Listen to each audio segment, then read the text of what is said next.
Alright guys, here we go out the door. I'm going to go ahead and take the perspective of Pluppie on Genji, as he is always very entertaining to watch, especially with that Harmony Orb, and he's got no Symmetra Shield actually, so no Tracers in play for the attacking team IDDQD. That will be the defensive composition of choice, but Genji having a fun time already, taking out Unkoe there with that Orb of Discord on him.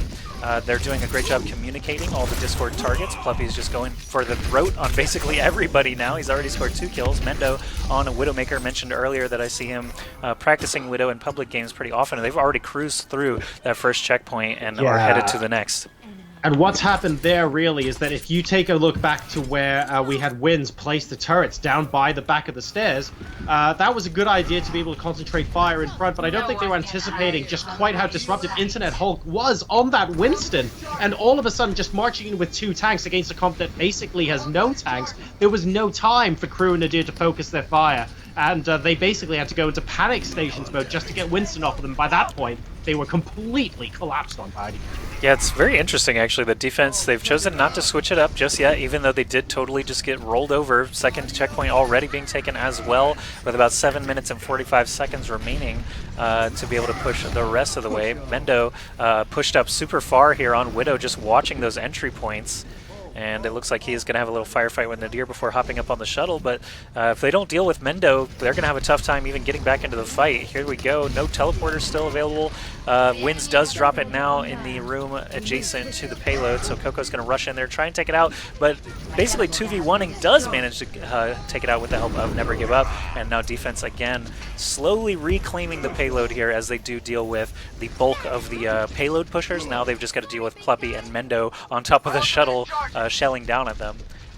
It's so difficult for the guys here defending, because what we basically just saw is that if we have enough free time to head down there and deal with Reinhardt and deal with Winston, it's absolutely fine for Unknowns to retake the payload. But as long as they're on the payload and as long as the tanks are pushing there, it doesn't feel like Unknowns have much of a grip on the situation. Once they're able and free roaming around, they're okay.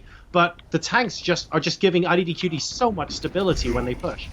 Alright, I'm going to swap onto AKM as he is currently harassing the backline as players are starting to string back in. Now that he's down, we'll switch over to Unkoe, and Unkoe goes down as well, so that's the caster curse, of course. Every time you want to go look at something going on, they die immediately, and you get the blender bug. So swapping back onto third person now, we see Cocco and Nbrgivup pushing that payload along. There's that sound barrier to protect against Kryw, who has activated his soldier ult just above them. There's pulse bombs going off left and right, as you'd expect, but it looks like the offense is still standing. Nbrgivup does fall to that Symmetra of all people with that left click increasing damage beam that she likes to use, but suddenly it's just the tanks standing and they are obviously going to fall without any kind of healing available. Pluppie back into play now, but he's on his own, so he's going to wait as he should for the rest of his team to get up here. Yeah, the tanks standing alone aren't going to be able to do very much, but I really think it's testament to just how strong this composition is from IDDQD, that their tanks actually lasted a good 10 seconds alone, effectively 2v5, 2v6 inside the main hangar. So now that the rest of the team are going to be grouping up behind them as well, Cocco and InternetHulk are just going to be able to do so much damage. You're going to have to watch that entrance because Hulk has put down the bubble, and now Chip is moving in with Senyasa, although he gets taken out very quickly by Unkoe. There's a defensive Lucio ultimate coming out for IDDQD. Oh, and a huge pulse bomb from Unkoe. That takes down 3 people there. Excellently done. Yeah, that's a great wipe there for Unknown. Things were looking rather grim for them, but you know, after they actually managed to, they didn't do anything to do this, but they segmented IDDQD when Pluppie and Mendo were up on top of the shuttle and the tanks were in that side room with the full health pack. That's when things started to go downhill for IDDQD. Now that Unknown does have control of the payload, they're really not giving it up. That teleporter did just go down. Mendo finally found it. Mendo on Pluppie now as well, rather than Widowmaker. The double Genji could be the difference that they needed here. Lots of DPS coming out constantly rather than short bursts that you get with Widowmaker. Widow basically needs targets and she needs to feel safe. With 2 Tracers running around, it can be very difficult to get that. Genji, on the other hand, can double jump, deflect damage, climb walls. He can defend himself easily against 2 Tracers, and now that Pluppie and Mendo are both on Genji, they're just cruising right through. They finally picked apart the double soldier and Symmetra stranglehold that was on that payload, and now they've met the next checkpoint. They've got about 6 minutes and 10 seconds to push to the end here around this last S-curve on Gibraltar. And now that the map is getting a lot more open, as we do have Kryw trying to pop on in with a couple of shots, they're managing to get one off, but he gets picked off as well. Mendo's now taking over effectively from where InternetHulk left off in terms of just being that disruption to sort of walk in and do as much damage as possible. He's looking to try and capture a couple of kills on the sly while nobody is looking, to try and disrupt and remove the enemy team's core by basically flanking them off to one side. He's doing a good job of that so far. No one's really going after him, but he hasn't scored any kills yet. Currently, yeah, the attacking team is actually the side falling. InternetHulk was hopping around as the enraged Winston, but even 1,000 HP eventually gets destroyed there by the multiple defenders. There's a teleporter very near the payload right now for the defense to be able to get back into the fight quicker. It looks like Soon is going to be the one contesting the payload while the soldiers are above shooting down.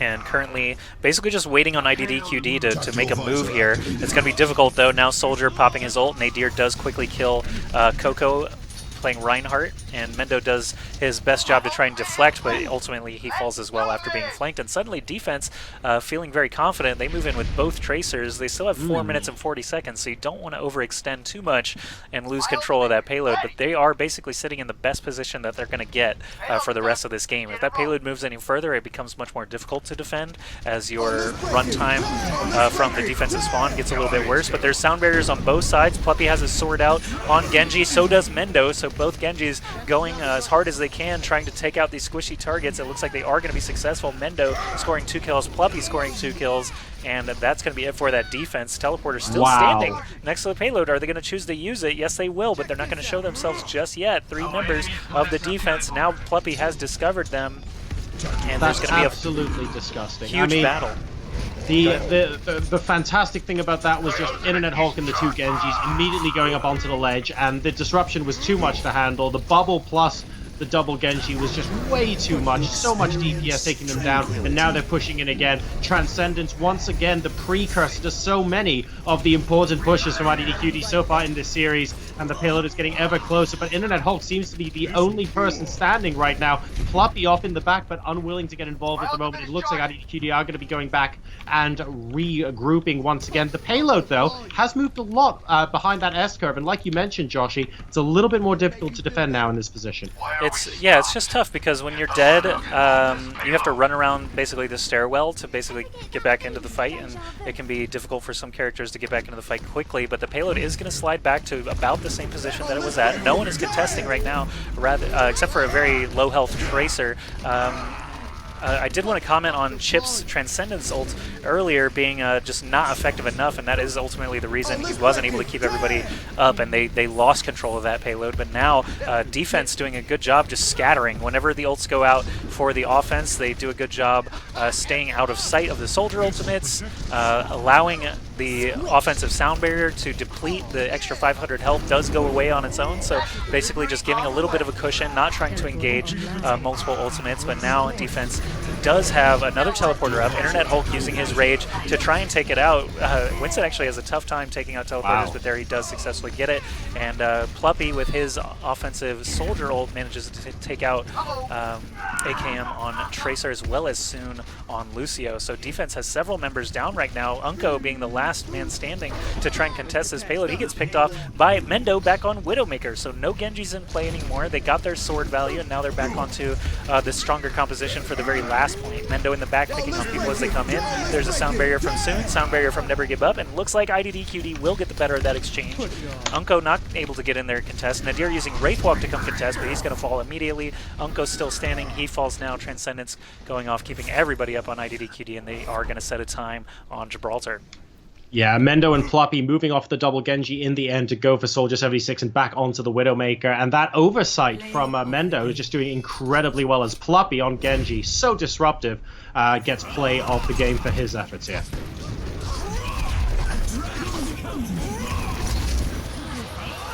Basically, he had a bunch of red health bars to attack all in one spot, and that's all a Genji can ask for. Sushi. When you've got your sword out. Yeah, sushi time for sure. For Pluppie there. Good stuff. Good switches throughout the game on both sides. It looks like the ending composition from Unknown even managed to switch a little bit. They switched off of the Symmetra to a second Reaper. Nadir swapped from Soldier to Reaper in that last point as well. But the time set is going to be 9 minutes, 11 seconds, so I'll make sure to get that onto the overlay and swap sides here, as Unknown is going to have to try and beat 9 minutes, 11 seconds. Not impossible by any means. No, it's certainly not the world's fastest time on Gibraltar, but I say as the map went on, you got a little bit more back and forth. IDDQD started that so strongly on the attacking side. The no-tank composition really didn't work out at all for Unknowns. You can see, I believe it was Symmetra placing the turrets on the stairwell in the back. Winston completely ignoring that. InternetHulk completely disrupting the very front line of the enemy team. And you had everyone just rushing in, and all of a sudden, Unknowns were kind of stood there going, how are we supposed to deal with this kind of skirmish with no tank? And the answer is they didn't before the first checkpoint. So really strong to start off with by IDDQD. And then it became a little bit more of a brawl. In the hangar, it was kind of back and forth depending on which team was able to wipe. And both teams kind of had ups and downs. And it was a little bit slow towards the end, but they just about managed to stumble over the line there. All right. Unknown, looking at their attacking composition, looks like it's staying very similar, except for the two soldiers have basically been swapped out for a Junkrat and a Reinhardt, which is very interesting. I wonder if they're going to stick with that or if they're just trolling us. It's very, you can't really commit to any of these guys until the doors are open. We've been trolled a lot so far today. So nothing should be taken for certain, but oh, I love this skin on Junkrat as well. It's basically Joker. It is. I mean, let's not lie. It's gorgeous. I love it. I like the smiley face. I like the tire. The tire is great. Yeah. Yeah. Seeing that thing roll around after he launches it is pretty awesome. Okay, so defense, we've got a Mercy in play by Chips rather than the Zen. We've got Pluppie on Hanzo, so I think I'll take Hanzo vision here to get us started. I know Pluppie is very dangerous with that Hanzo. I'm going to make sure that... Soon's just switched on to Widowmaker as well, so I'm pretty sure that's going to be a final choice from them. All right, just getting ready now. 5 seconds left before we start this timer. I'll make sure to get it on time this time around. We've got Pluppie's POV here. And there we go. Unknown is out the door. Pluppie already launching that radar arrow just to see what they're up against, and does expose a few of the player models there. But looks like defense is just going to stay up in the top ledge. This is something that's very common. Allow them to get just a little bit of space. Keep that corner so they can't get free shots on you. And again, like the respawn, the run back time is just so vastly different here that you don't want to overextend. Mendo already going down on McCree, for example, will have a long run back. They do not have a Symmetra in play. Pluppie actually falling as well means Unknown is going to have a nice time here trying to get through this first checkpoint. But if you remember, IDDQD actually pushed through here super duper fast, so Unknown has to keep the pace. Oh, Unkoe has just been fantastic. He has been mercy hunting for the last 30 seconds, and he has not left Chips alone. He eventually manages to kill him, but Mercy was going every which way as Unknown moved to the first checkpoint, I believe, just about as quickly as IDDQD did. So at the moment, they're certainly giving them a run for their money.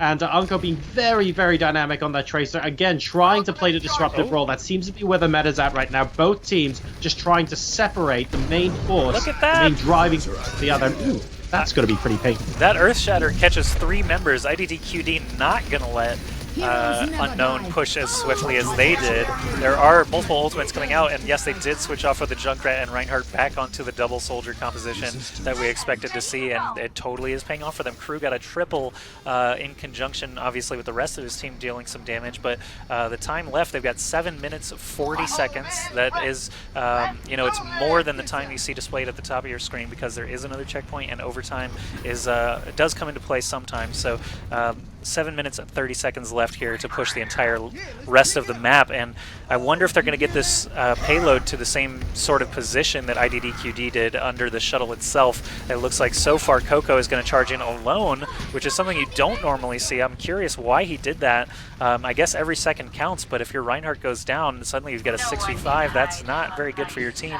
It looks like we've got a sniper on top of the shuttle, Joshy. This could be a little bit sneaky, mixing it up just a little, and this was where IDDQD started facing a little bit of resistance here in the hangar. So we're going to see how quickly Unknowns can actually move out. Soon's got his ultimate available. AKM is moving straight in. Oh, and manages to get an absolutely huge bomb up on the Mercy. He was actually able to survive, but that put Chips very out of position briefly there, but just still able to get in and get the res. Big res brings in both gorillas again. Winston, actually, the payload's still pushing. Soon managed to get it out from under the shuttle long enough for AKM Unkoe to score those kills on InternetHulk and Cocco. Soon also getting a kill of his own on the enemy, Lucio, and suddenly they've got 6.5 minutes left to push through this very last section. Very good stuff faster. there. Yeah, it's this faster. Is faster than IDDQD. They have more time on the clock for sure, by about 1:15 from what IDDQ was able to do. But with that time set, that is the only time that really matters. So you guys watching at home, you see the 7:53 at the top of your screen. That's actually not what they're shooting for. They're shooting for the time in the top right there. 6 minutes and 2 seconds left remaining as IDDQD did set that time, just so you're not too confused by the two timers. But here we go. The payload is moving right along here, and now defense is in a position to try and deal with this. There are no tanks anymore for the defense. They've swapped off of the Reinhardts, off of the Winstons. They've got Mendo on Widowmaker trying to get some shots from the bridge up there, and the payload is pushing right along, still with no tanks, not a single tank in this game. They're definitely committing to this no tank strategy. They basically haven't used them for almost all of this matchup, but right now it looks like it's where they're potentially going to hold a massive hit from Nadir there right on top of the payload, and then we have an instant res coming up from Chip to try and continue to defend. The payload hasn't moved much in the last 30 seconds, but you have all 6 members alive still, Fran. Yeah, payload still being contested throughout. Both huge ultimates, both play the game contenders right there. Another pulse bomb goes out from the offense, but does not get the sticky, so they are going to need to regroup. 5 minutes left here on the clock. This is, again, really good contention against IDDQD, something that we have not seen in previous matches. I know the scoreboard says 3-1. It's a little lopsided, but every single round of every game has come super close, and now we're going to see. Don't forget King's Row. We actually even had a disconnect that could have cost Unknown an entire game and potentially even the series. It's impossible to know, but that's, beta's gonna be beta, so things happen. Kryw switching onto Widowmaker and then dying, and then immediately switching back onto Soldier, deciding, hang on a second, this might not be a good idea after all. We now have a little bit of a 4-on-6 here as we wait for the other team members of Unknowns to sort of join up. But now InternetHulk trying to disrupt a little bit on Tracer. Wow, getting a triple kill with that pulse bomb. That was beautiful, and managing to get away as well. Never Give Up moving in with Lucio, and InternetHulk coming in for round number 2. Unknowns at the moment are really struggling to... They were struggling, but then scoring those kills down while the team was segmented really helped them out. They were able to touch the payload again now and get it moving. They've got 4 minutes remaining right now to try and make it just to that little yellow circle just in front of the payload. If they can just manage to kill Cocco, Cocco should be an easy target for them, but look at Chips all the way up on the bridge providing that heal beam and alternating onto damage when she gets back up to full health. Really good tactic there from Chips, as no one really is paying attention to the Mercy. They're just trying to clear out that payload, and you can see someone's off by himself over here. Who is that? Nadir on Soldier, still alive, trying to draw the attention of the defense while the rest of them kind of form back up, but no tanks means there's still no cohesive unit for the attacking team. And the team. Teleporter next to Mendo is just so strong right now as well, because that actually hasn't been spotted, I don't think, from Unknowns just yet. That's been sitting there forever and a day, and that's been giving IDDQD a lot of time, a lot of breathing space. Yeah, Mendo up above getting the damage boost, Pluppie getting a damage boost as a Soldier now,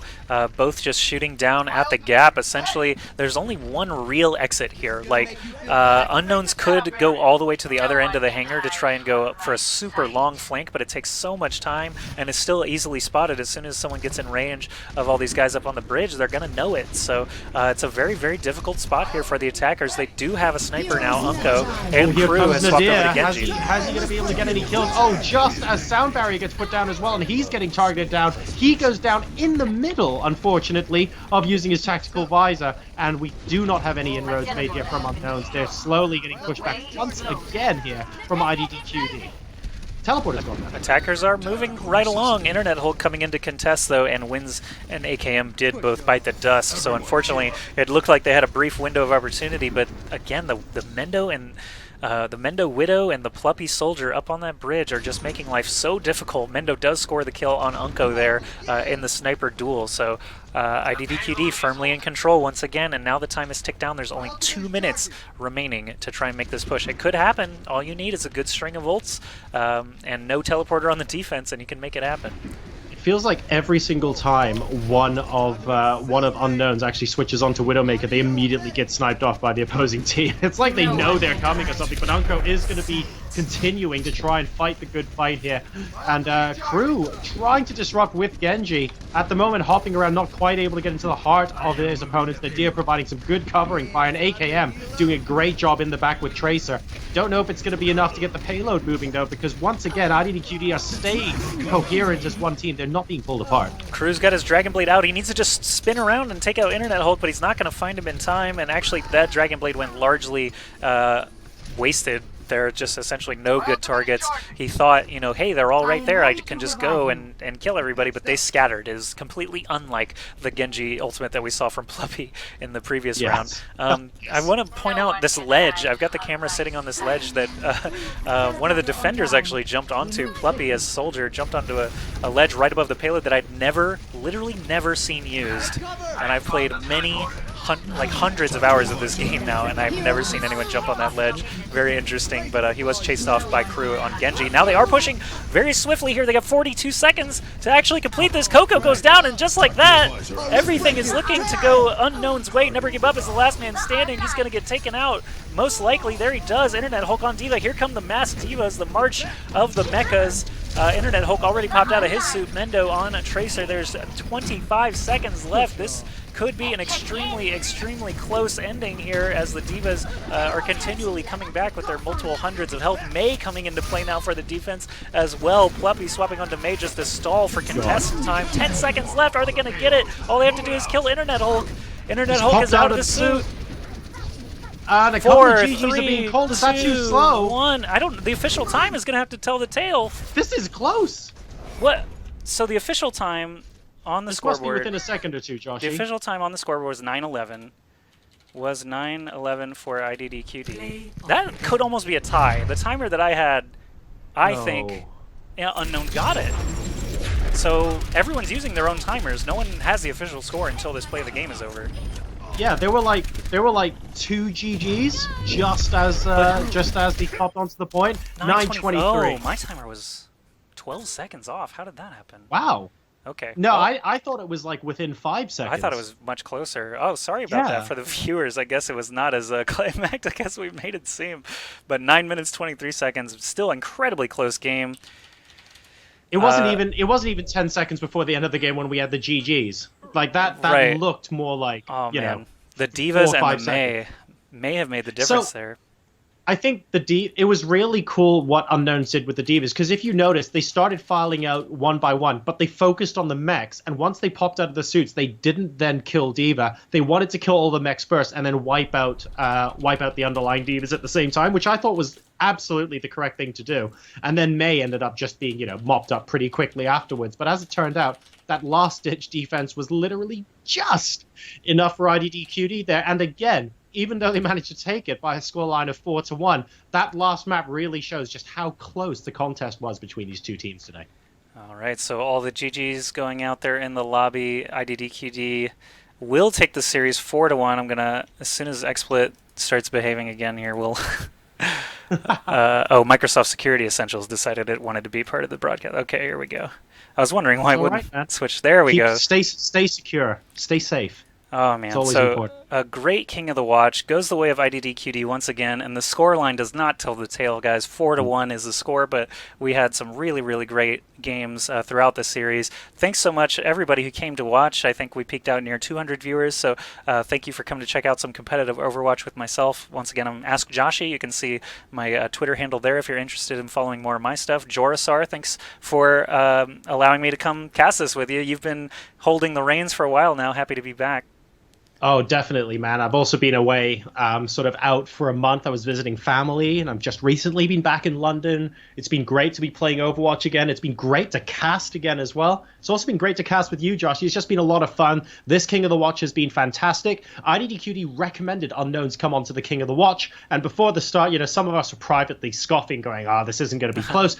Every map, I would say the second payload map, I'd say Lijiang, IDDQD kind of stomped their authority on a little bit. Every other map was 5% either way. It was so close, man. Yeah, and unfortunate disconnect in Game 2 could have changed the outcome of the entire series. I mean, just everything. Like, Route 66 surprised me. I thought, IDDQD is actually being slowed down in the hangar. They did set a time at the very end, but there's no way that this unknown team is going to be able to attack faster than that, and they did. They took the first game and definitely set the pace for the rest of the tournament. So thanks again, all the viewers. Thanks again to all the sponsors. We got Creation Esports. We've got Stream.me, this service that we're using here today. We've got Matcherino providing some prizing support. Thanks to everybody who checked out the Matcherino link and provided some money to the prize pool. I know the players appreciate it. This game is obviously still very small in closed beta, but soon we will have open beta starting in May, and the release date is May 24th, and I'm sure all the Overwatch esports is going to start ramping up heavily as soon as release starts. Yeah, it's going to be absolutely fantastic. I'm looking forward to open beta. I'm looking forward to including all of you guys in on this as well. It promises to be a really fun game. It's continuously getting patched, of course. It's still beta. We're still improving, not just in the game, but the casting and the way we run these tournaments as well. So make sure you give your love, guys. Check out Stream Me. Make sure you check out and say thank you to Matcherino for providing a lot of the funding as well for this tournament, and Creation Esports for helping to organize and put it all together. Make sure you tweet at us as well at AskJossie and Jorisar, because we will be taking the feedback. This is going to be continuously improved, and we will have matches every week on King of the Watch. So we'll find another team potentially to take the match once again to IDDQD next week. Joshy, it's been an absolute pleasure, mate. Yeah, great casting with you again, and I can't wait to do it some more in the future. So that's going to wrap up the show for us today. Congratulations again to IDDQD keeping their competitive match streak alive, and good luck to IDDQD trying to find those perfect fit for sponsors as well. So we'll see if anyone's going to be able to challenge them before the end of closed beta or in release, as these guys basically are just destroying everything. So thanks once more to everybody for coming by, and we'll see you again next week here for King of the Watch. Good night, guys. Take care.